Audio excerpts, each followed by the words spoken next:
Bienvenue sur Ligne Rouge, le podcast pour ceux qui tombent mais ne renoncent pas. Dans ce podcast, nous partagerons sur le monde du travail des anecdotes, des exemples précis, de l'actualité, des vérités qui dérangent. Et une voix, la mienne. Je m'appelle Grégory Caron. J'ai traversé les tempêtes, vécu l'échec et la chute, mais je m'en suis relevé. Maintenant, avec Ligne Rouge, je vous donne les clés pour tenir, agir et reprendre le contrôle.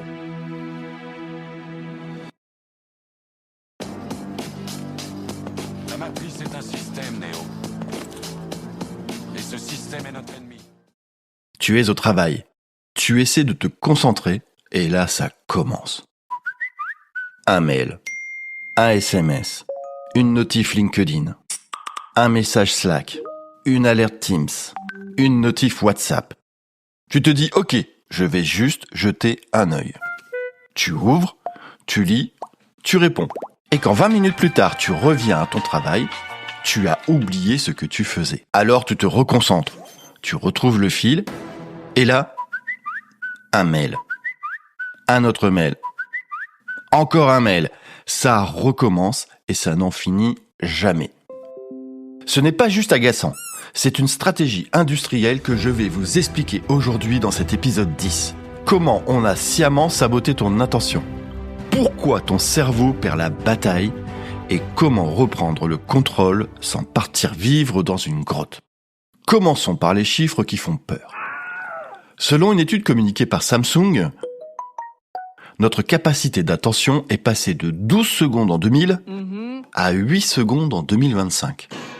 On en est là. Tu as un smartphone à 1000 €, une connexion fibre, 3 écrans, mais tu as la concentration d'un poisson rouge. Ce n'est pas du tout parce que tu es faible ou pas assez discipliné. C'est parce qu'en face, tu as des équipes de designers, des ingénieurs, des psychologues dont le job est d'optimiser le temps que tu passes sur leur appli. Bienvenue dans le monde réel. Et ils utilisent des techniques précises. Activation de la dopamine, chaque notification te donne un petit shoot de plaisir. Les récompenses variables, tu ne sais jamais ce que tu vas trouver, alors tu vérifies par réflexe. Et la peur de rater quelque chose, le fameux FOMO, Fear of Missing Out. Chaque notification, chaque pastille rouge, chaque vibration est là pour une seule chose, capturer ton regard. Et au travail, ce n'est pas neutre. Une étude, de Microsoft cette fois-ci, résume bien la situation. Un salarié est interrompu toutes les 3 minutes ou 15 fois par heure en moyenne par diverses notifications digitales. Et il lui faut 23 minutes pour retrouver sa concentration initiale. Bon, je vous épargne les calculs, mais chaque mois, c'est l'équivalent de 3 jours de travail perdu. Toi, tu te dis peut-être, c'est bon, moi je gère, je sais faire plusieurs choses en même temps. Qu'est-ce qu'il y a comme mytho, hein? Désolé de te décevoir, mais non mon lapin. Le multitâche n'existe pas. Ce que tu fais, ça s'appelle du context switching, le changement de contexte. Eh oui. Ton cerveau ne traite pas de tâches complexes en parallèle. Ce n'est pas possible. Il bascule très vite de l'une à l'autre, c'est vrai. Et à chaque passage, par contre, tu perds de l'énergie, de la clarté et de la qualité. Des études montrent que le context switching réduit ta productivité de 40%, augmente ton niveau de stress et diminue la qualité de ton travail. Et tu finis ta journée avec cette sensation désagréable de n'avoir rien fait, Ce jour-là, j'ai rien foutu. alors que tu n'as pas arrêté une minute. Mais pourquoi c'est si dur de résister ? Parce qu'à chaque fois que tu reçois une notification, ton cerveau libère de la dopamine. La dopamine, c'est le neurotransmetteur du plaisir, de la récompense. C'est ce qui te fait revenir. Le problème, c'est que les notifications sont imprévisibles. Chaque notification, c'est une petite machine à sous dans ta poche. Parfois, c'est un truc chiant. Parfois, c'est un message important. Parfois, c'est un petit like qui flatte ton ego. Tu ne sais jamais à l'avance. Et c'est justement ça qui te rend accro. C'est le fameux principe de la récompense variable, le même mécanisme que dans les casinos. Alors toi, tu vérifies, par réflexe. Bon, on résume. Tu es dans un environnement pensé pour t'interrompre. Ton cerveau est câblé pour répondre, et au final, on te reprochera de ne pas être assez focus. C'est de la merde.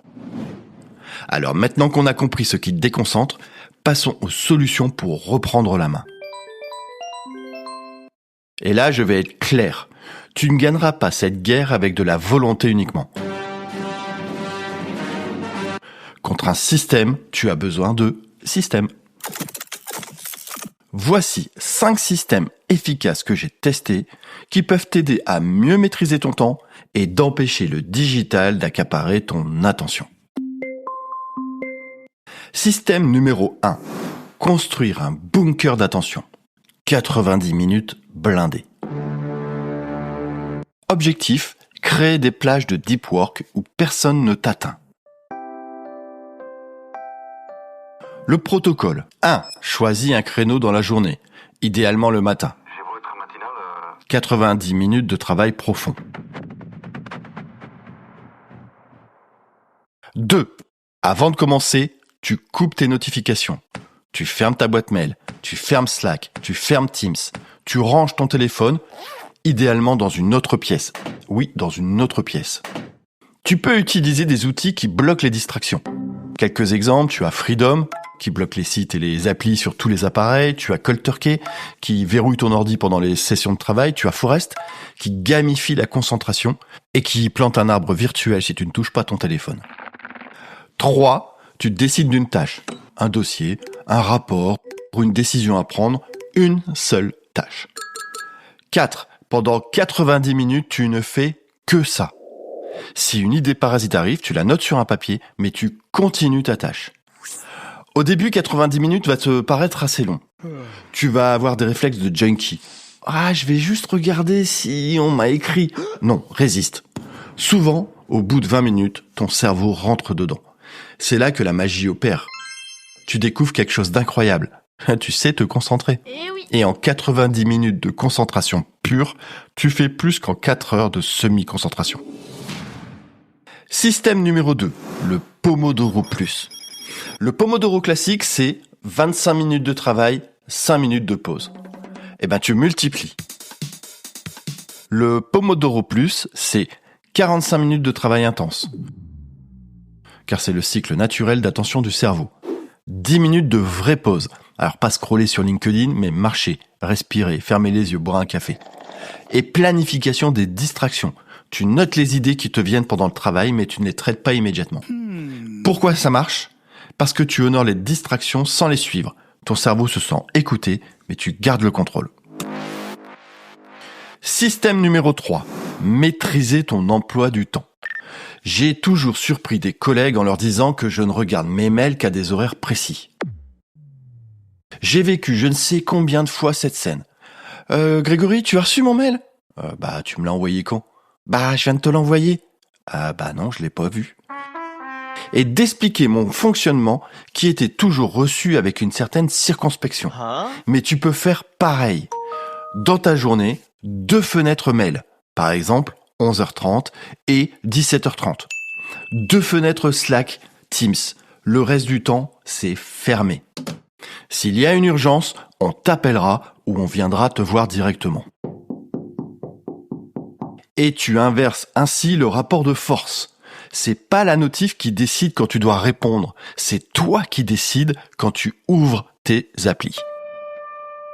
Ce n'est pas de la magie, c'est une méthode. Système numéro 4, des pauses régulières. Pour tenir sur la durée, tu as besoin de moments où tu te déconnectes, vraiment. La détox, ce n'est pas tout arrêter pour toujours.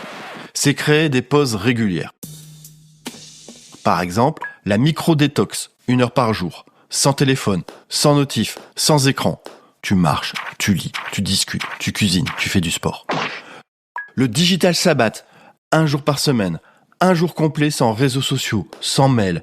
Tu gardes le téléphone pour les appels, mais tu verrouilles les applications distrayantes pour 24 heures.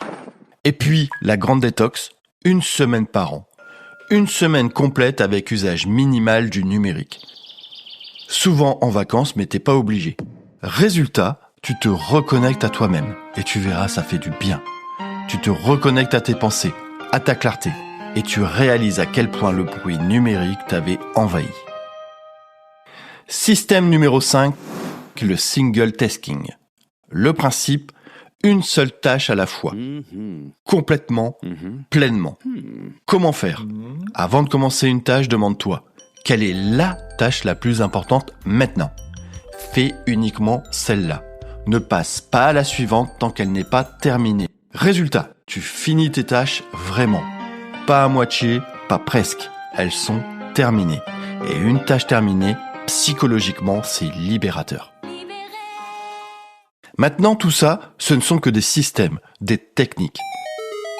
Si tu ne les intègres pas dans ton quotidien, elles ne servent à rien. Alors, comment les rendre durables ? 1. Commence petit. Une technique à la fois. Pas tout d'un coup. 2. Ancre-la dans ta routine. Chaque matin, 90 minutes de deep work, toujours au même moment. 3. Mesure tes progrès. Note combien de temps tu arrives à rester concentré. Célèbre tes victoires. 4.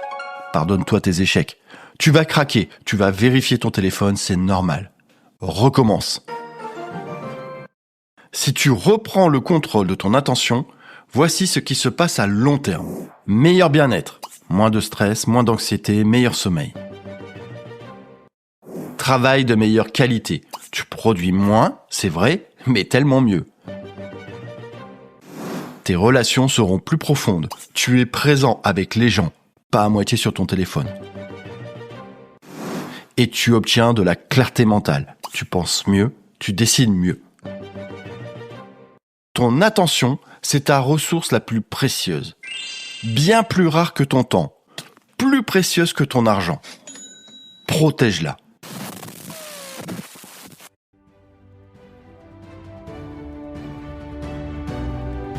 Pour conclure, oui, je te l'affirme, ton attention ne t'appartient plus. On te l'a volée, minute par minute, notif par notif. Mais tu peux la reprendre, pas en devenant un ermite, pas en jetant ton téléphone, en reprenant le contrôle. Parce que l'attention, ce n'est pas juste une question de productivité, c'est une question de liberté. La liberté de choisir où tu mets ton énergie, la liberté de dire non au bruit, la liberté de te reconnecter à ce qui compte vraiment. Alors cette semaine, reprends ta liberté.